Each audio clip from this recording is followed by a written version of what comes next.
कहा जाता है कि लोग पत्थर से घायल होते हैं, पर आपने फूलों से घायल कर दिया।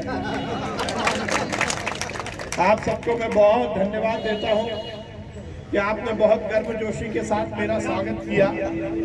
पर स्वागत एक अलग जिम्मेदारी का निर्वहन करने का भाव भी पैदा करता है। माननीय मुख्यमंत्री जी ने मुझे यहाँ आकर आपके बीच में सेवा करने का आदेश दिया है और प्रभारी मंत्री का काम मंत्री के रूप में नहीं होता। मंत्री तो मैं अपने विभाग का हूं, प्रभारी मंत्री का काम होता है उस जिले में जाकर माननीय मुख्यमंत्री जी के आदेश पर जनता की सेवा करना और समाज के प्रति अपने ड्यूटी का निर्वहन करना। इस विदिशा वालों को माननीय शिवराज सिंह चौहान जी के बारे में ज्यादा बोलने की आवश्यकता नहीं। आप मुझसे कहोगे कि तुम क्या बोल रहे भाई, तुमसे ज्यादा तो हम जानते हैं। जिस प्रकार से माननीय शिवराज सिंह चौहान जी ने मध्य प्रदेश की तस्वीर और तकदीर को बदला है, वो निश्चित रूप से हम सबके लिए बहुत ही गौरव की बात है।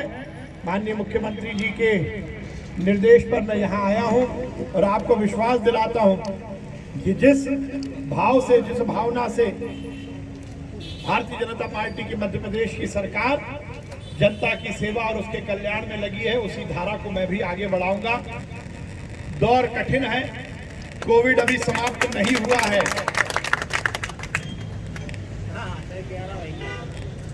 पर जिस प्रकार से दूसरी लहर में मुझे ये कहते हुए कहीं संकोच नहीं होता कि इस देश के यशस्वी प्रधानमंत्री नरेंद्र मोदी जी ने इस बात को स्थापित किया कि देश में यदि कोई सेवक प्रधानमंत्री बनता है तो किसी भी महामारी का सामना वो उतनी ही मुस्तैदी के साथ करता है। चाहे दूसरी लहर में जनता की जान बचाने की बात हो या वैक्सीन के निर्माण और 139 करोड़ के देश के जनसंख्या वाले देश में वैक्सीन लगाने की बात हो, निश्चित रूप से नरेंद्र मोदी जी की सरकार ने हम सब पर एक बड़ा उपकार किया है और उसी को आगे बढ़ाते हुए मध्य प्रदेश में जिस प्रकार से कोरोना का संकट बढ़ा था, वो संक्रमण बहुत तेजी से फैला था, और माननीय मुख्यमंत्री जी ने सुबह से रात तक एक लय में मध्य प्रदेश को बचाने की कोशिश की। मैं यहाँ पर एक बात बताना चाहता हूँ, मुख्यमंत्री किसी भी सूबे का प्रधान होता है और उससे बात करने के लिए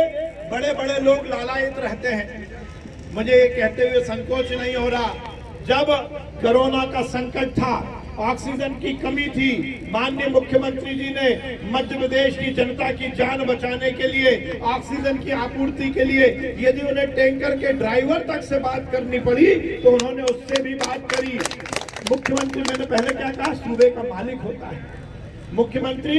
ड्राइवर छोड़ो, टैंकर मालिक छोड़ो, टैंकर बनाने वाली फैक्ट्री का जो मालिक होता है ना, वो भी मुख्यमंत्री से बात करने के पहले झिझकिचाता है, उसको भी टाइम लेना पड़ता है। और हमारा मुख्यमंत्री एक ऐसा है जिन्होंने इस बात को स्थापित किया कि गरीब जनता की, मध्य प्रदेश की जनता की जान बचानी है तो मैं नीचे जाकर टैंकर के ड्राइवर से भी बात करूंगा, पर ऑक्सीजन की आपूर्ति पूरी तरह सुनिश्चित करूंगा। इसी तरह भाई और साथियों, उसी का परिणाम निकला। हम देख रहे हैं आज मध्य प्रदेश की स्थिति ठीक है, पर ध्यान रखिए कोरोना समाप्त नहीं हुआ है।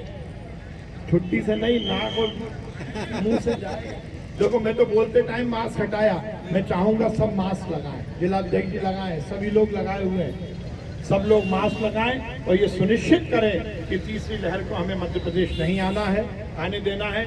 आज तो मेरा पहला दिन है, पर मैं विश्वास दिलाता हूं भारतीय जनता पार्टी के सभी वरिष्ठ कार्यकर्ताओं को, सभी हमारे विदिशा के नागरिकों को कि जिस लय से, जिस भावना से, जिस भाव से, जिस लक्ष्य से शिवराज सिंह चौहान जी की सरकार मध्य प्रदेश की आबो हवा को बदलने में लगी है, निश्चित रूप से हम उस धारा को और तेजी से विदिशा में बहाएंगे और ये सुनिश्चित करेंगे कि विदिशा में हर स्तर पर हम सरकार की योजनाओं को अमली जामा पहना पाएं।